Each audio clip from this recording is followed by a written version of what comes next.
കേരള സർക്കാർ nativity certificate പകരം ഒരു നേറ്റിവിറ്റി കാർഡ് കൊണ്ടുവരാൻ തീരുമാനിച്ച വിവരം നേരത്തെ തന്നെ പുറത്തു വന്നതാണ്. ഇപ്പോഴിതാ അതിന് മന്ത്രിസഭാ യോഗം അനുമതി കൊടുത്തിരിക്കുകയാണ്. സത്യത്തിൽ ഈ നേറ്റിവിറ്റി കാർഡ് അത് വയബിളാണോ? അതിന് നിയമസാധുതയുണ്ടോ? അത് ദുരുപയോഗം ചെയ്യപ്പെടാൻ സാധ്യതയില്ലേ? സർക്കാർ സത്യത്തിൽ എന്തുദ്ദേശിച്ചാണ് ഇതൊക്കെ ചെയ്യുന്നത്? പ്രത്യേകിച്ചും തെരഞ്ഞെടുപ്പ് പടിവാതിൽക്കൽ എത്തി നിൽക്കുകയാണ്. ഇതൊരു നിയമ പോരാട്ടത്തിന് കാരണമാകും, ഇതൊരു നിയമപ്രശ്നമാണ് എന്ന് പോലും സൂചിപ്പിക്കപ്പെടുന്നുണ്ട്. ആധാർ കാർഡുള്ളപ്പോൾ ഇത്തരത്തിലൊരു നേറ്റിവിറ്റി കാർഡിൻ്റെ ആവശ്യമില്ല. നേറ്റിവിറ്റി സർട്ടിഫിക്കറ്റ് നമ്മൾ വില്ലേജ് ഓഫീസിൽ നിന്ന് വാങ്ങാൻ കഴിയും, നമുക്ക് അപേക്ഷിച്ചാൽ കിട്ടുന്നതാണ്. പിന്നെ എന്തിനാണ് ഇങ്ങനെ ഒരു നേറ്റിവിറ്റി കാർഡ്? ഇതൊരു നിയമ പോരാട്ടത്തിലേക്ക് എത്തുമോ? എന്താണ് സാർ ഇതിനെക്കുറിച്ച് പറയാനുള്ളത്? പണ്ട് ഒരു സിനിമ ഉണ്ടായിരുന്നു. ആ സിനിമയ്ക്കകത്ത് അടൂർ പാസിയാണെന്ന് തോന്നുന്നു, എന്തോ ചോദിക്കുമ്പോൾ അതേ പറയുന്നത്, ഇതൊക്കെ അപ്പച്ചൻ്റെ ഒരു തമാശയല്ലേ എന്ന്. ഇത് LDF അപ്പച്ചൻ്റെ ഒരു തമാശയാണ്. ആ കാശിന് വിലയുള്ളൊരു കാര്യമല്ല ഈ മന്ത്രിസഭ തീരുമാനം എടുത്തിരിക്കുന്നത്. ഒന്നാമത്തെ കാര്യം, മന്ത്രിസഭയിൽ എത്ര പേരാണ് ചിന്തിച്ച് ഉറപ്പിച്ച് അഭിപ്രായം പറയാൻ എത്ര പേരുണ്ടെന്നാണ് വിചാരിച്ചിരിക്കുന്നത്? ഒന്നാം പിണറായി മന്ത്രിസഭയിൽ അത്യാവശ്യം ആളുകളുണ്ടായിരുന്നു. രണ്ടാം പിണറായി മന്ത്രിസഭയിൽ അതില്ല. മുഖ്യമന്ത്രി തീരുമാനം എടുക്കുക, നടപ്പിലാക്കുക എന്നുള്ളതല്ലാതെ വേറെ ഒരു കാര്യമില്ല. തിരുവായ്ക്ക് എതിർവായില്ല. പിന്നെ ഘടകകക്ഷികൾ എന്ന് പറഞ്ഞാലുണ്ട്. അതാ CPM ഒരു പാർട്ടി, പറയാതിരിക്കുകയാണ് എന്തൊരു പാർട്ടിയാണ് അത്. അപ്പോൾ ഇതാ ഞാൻ പറഞ്ഞ അപ്പച്ചൻ്റെ ഒരു തമാശയാണ് ഇതെല്ലാം, അതിനപ്പുറത്തൊരു കാര്യമില്ല. പിന്നെ ഈ നേറ്റിവിറ്റി സർട്ടിഫിക്കറ്റ് എന്ന് പറയുമ്പോഴേ കേരളയിൽ വരുമെന്ന് പറഞ്ഞില്ലേ? കേരളയിൽ വരും കേട്ടോ എന്ന് പറഞ്ഞ് ചോദിച്ചു. കേരളയിൽ വന്നു. കേരളയിൽ വരുമെന്ന് കൊണ്ട് കുറേ മഞ്ഞക്കുറ്റി കുഴിച്ചിട്ടില്ലേ? അതെ, മഞ്ഞക്കുറ്റിയുടെ അതേ വിധിയാണ് നമ്മുടെ നേറ്റിവിറ്റി കാർഡിനും. എന്ത് വിലയാണ് ആര്യ? ഒരു സംസ്ഥാനത്തെ ജനങ്ങൾക്ക് നേറ്റിവിറ്റി കാർഡ് കൊടുക്കുമെന്ന് പറഞ്ഞിട്ട് എന്ത് കാര്യമായിരിക്കുന്നു? സിറ്റിസൺഷിപ്പ് തെളിയിക്കണമെങ്കിൽ പൗരത്വം തെളിയിക്കാനല്ലേ ഇത്? കേരളം എന്ന് പറയുന്നത് വേറെ പിന്നെ ഭൂഖണ്ഡത്തിലോ അല്ലെങ്കിൽ അന്യഗ്രഹത്തിൽ നിന്ന് വന്ന ആളുകളല്ലല്ലോ ഇവിടെ താമസിക്കുന്നത്. ഇവിടെ താമസിക്കുന്ന ആളിൻ്റെ നേറ്റിവിറ്റി തെളിയിക്കണമെങ്കിൽ നേറ്റിവിറ്റി സർട്ടിഫിക്കറ്റ് ആവശ്യമുള്ളത് കൊടുക്കണം. അതിൻ്റെ രേഖ എന്ന് പറയുന്നത് നമ്മുടെ പാസ്പോർട്ട് ഉണ്ടെങ്കിൽ അത് രേഖയാണ്, ആധാർ കാർഡ് അത് രേഖയാണ്, SSLC ബുക്ക് അതിൻ്റെ രേഖയാണ്. ഇത്രയൊക്കെ രേഖയുണ്ട് നേറ്റിവിറ്റി തെളിയിക്കണമെങ്കിൽ. ഇതിനൊരു കാർഡിൽ അടിച്ചു കൊടുത്തെന്ത് ചെയ്യാൻ? റേഷൻ കാർഡ് പോലെ നേറ്റിവിറ്റി കാർഡ് വാങ്ങിച്ചുകൊണ്ട് ഇത് ചെയ്യാൻ ഒരു കാര്യമില്ലാത്ത കാര്യം.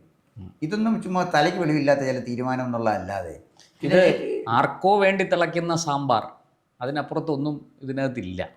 അതിന് വിലയില്ലെന്നേ. കേരള ഗവൺമെൻറ് കൊടുക്കുന്ന നേറ്റിവിറ്റി കാർഡിന് എന്താണ് വില? സാർ, ഇത് ആരെങ്കിലും ഇത് കോടതിയിൽ ചോദ്യം ചെയ്യാൻ സാധ്യതയുണ്ടോ ഈ വിഷയം? സംശയിക്കേണ്ട കാര്യമില്ല. ഉണ്ടോ? നവകേരള സർവേയെ ചോദ്യം ചെയ്തില്ലേ? ഇവിടെ ദൂരെ കളഞ്ഞില്ലേ? റൂൾസ് ഓഫ് ബിസിനസ്സിനും ബജറ്റ് അലോക്കേഷനിൽ എതിരായിട്ട് ബജറ്റ് അലോക്കേഷനില്ല നടത്തിയൊരു സംഭവമാണ്. ഈ ഗവൺമെൻറ് ഒരു കാര്യം ചെയ്യണമെങ്കിൽ ബജറ്റിനായി അലോക്കേഷൻ വേണ്ടേ? തീർച്ചയായും. അതറിയാത്ത ഒരു ധനകാര്യ വകുപ്പാണ് ഇവിടെ ഇരിക്കുന്നത്. അത് നിൽക്കത്തില്ല. എങ്ങനെ പോയി നിൽക്കാൻ നോക്കുന്നത്? ഗവൺമെൻറ് അങ്ങനെ തീരുമാനം എടുക്കാൻ അങ്ങനെ നോക്കുന്നത്? അതിന് പണം ചെലവഴി 20 കോടി രൂപയല്ലേ? അല്ല, അതൊരു സിസ്റ്റത്തിൻ്റെ ഭാഗമായിട്ടല്ലേ പോകാൻ കഴിയുള്ളൂ. അവർക്ക് സിസ്റ്റം വേണ്ട, അവരാഗ്രഹിക്കുന്നതായിരിക്കണം അവരുടെ സിസ്റ്റം.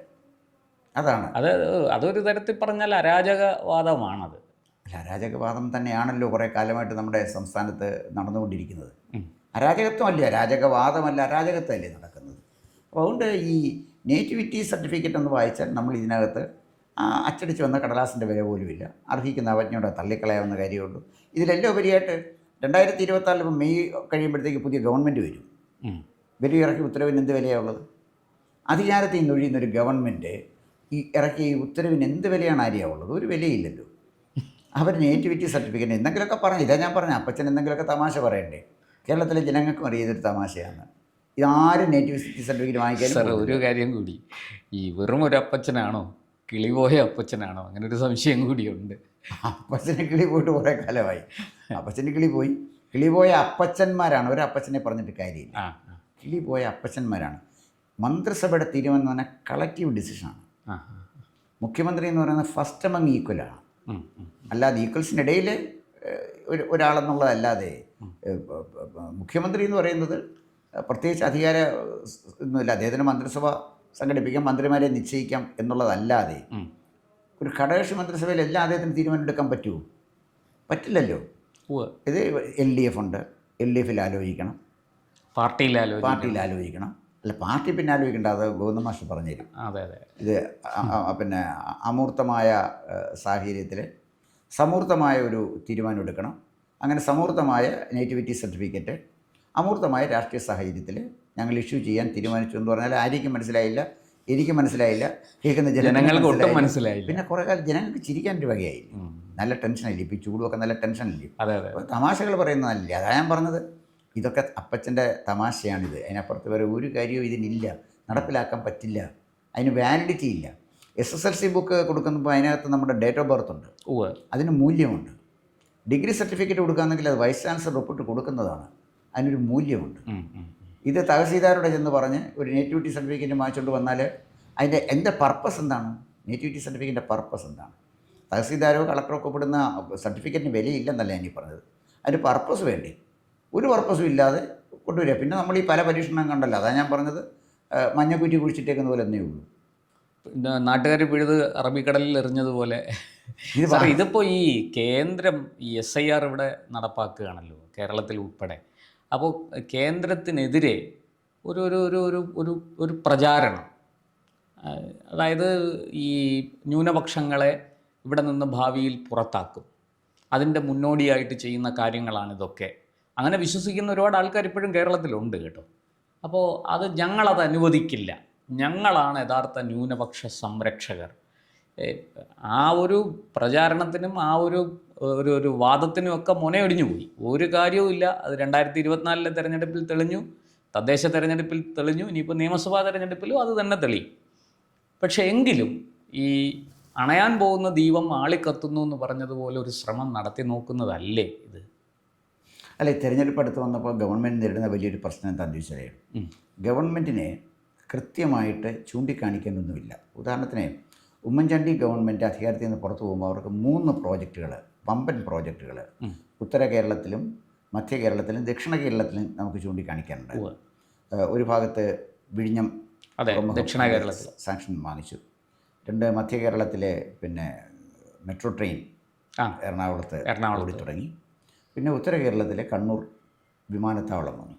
ഇവിടുന്ന് കണ്ണൂർ എക്സ്പ്രസ്സിൽ പോകുന്നതിന് പകരം രാവിലെ ഫ്ലൈറ്റ് സർവീസ് ഉണ്ടെങ്കിൽ നമുക്ക് കണ്ണൂർ പോയാൽ മതിയെങ്കിൽ രാവിലെ പിന്നെ വിമാനത്തിൽ നേരെ കണ്ണൂരിട്ട് പോയാൽ പോരെ. അപ്പോൾ ഇപ്പോൾ തന്നെ കേന്ദ്ര ഗവൺമെൻറ്റിൻ്റെ പോളിസി എന്താണ്? ചെറിയ ചെറിയ വിമാനത്താവളങ്ങൾ വേണം, കൂടുതൽ ആഭ്യന്തര സർവീസുകൾ വേണം. അപ്പം കൂടുതൽ ആഭ്യന്തര സർവീസും കൂടുതൽ വിമാനങ്ങളും വന്നു കഴിഞ്ഞാൽ ട്രിവാൻഡ്രത്തു നിന്ന് കൊച്ചിയിലേക്കും, കൊച്ചിയിൽ നിന്ന് പിന്നെ കോഴിക്കോടും കണ്ണൂരും 4 പോയിൻ്റല്ലേ ഉള്ളൂ. അപ്പോൾ കേരളത്തിനെ കണക്ട് ചെയ്തൊരു വിമാനം രാവിലെയും ഉച്ചയ്ക്കും വൈകിട്ട് ഓടാൻ തുടങ്ങുകയാണെങ്കിൽ അത്യാവശ്യം ആളുകൾ 70 പേർക്ക് ഇരിക്കാൻ പറ്റുന്ന വിമാനം ഉണ്ടെങ്കിൽ സുഖമായിട്ട് പോയി വരാം. ആ ഒരു കാലഘട്ടത്തിലാണ് നമ്മൾ ജീവിക്കുന്നത്. അപ്പോൾ ഇവിടെ നമ്മളെയൊക്കെ വിട്ടികളാക്കിക്കൊണ്ടുള്ള ചില വർത്തമാനങ്ങൾ പറയുക, എന്തെങ്കിലും ചെയ്ത് കൂട്ടിന്ന് ജനങ്ങളെ ധരിപ്പിക്കുക. എത്രയോ കാലമായിട്ട് K-ഫോണിനെ കുറിച്ച് പറയുന്നു. അതെ, K-ഫോൺ, K-റെയിൽ, K-ഫോണ്, അങ്ങനെ പല കേകളും നമ്മൾ കേട്ടു. അപ്പോൾ നേറ്റിവിറ്റി കാർഡായിരിക്കും ഇനിയും വരാൻ പോകുന്നത്. ഇനി എന്താ ഇവരുദ്ദേശിക്കുന്നത്? ഇത് കേരളത്തിൻ്റെ ഒരു പ്രത്യേക രാജ്യമായിട്ട് പ്രഖ്യാപിച്ച് ഞങ്ങളുടെ പൗരത്വരേഖ നേറ്റിവിറ്റി സർട്ടിഫിക്കറ്റ് എന്ന് പറഞ്ഞാൽ ആരാ അംഗീകരിക്കുന്നത്? അംഗീകരിക്കണ്ടേ? ഇന്ത്യ ഗവൺമെൻറ്റിൻ്റെ അംഗീകാരം വേണം.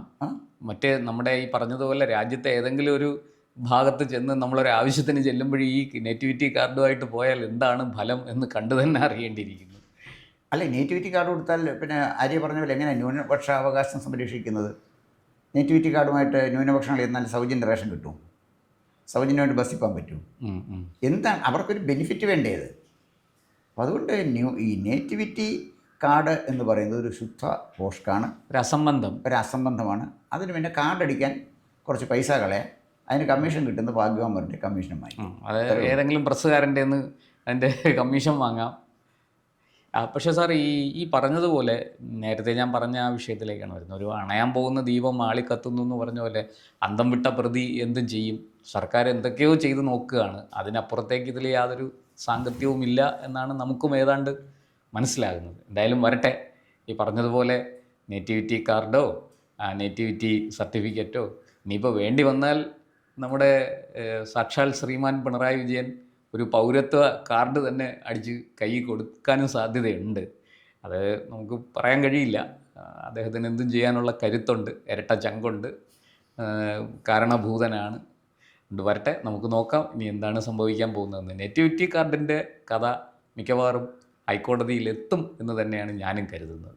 നന്ദി, നമസ്കാരം.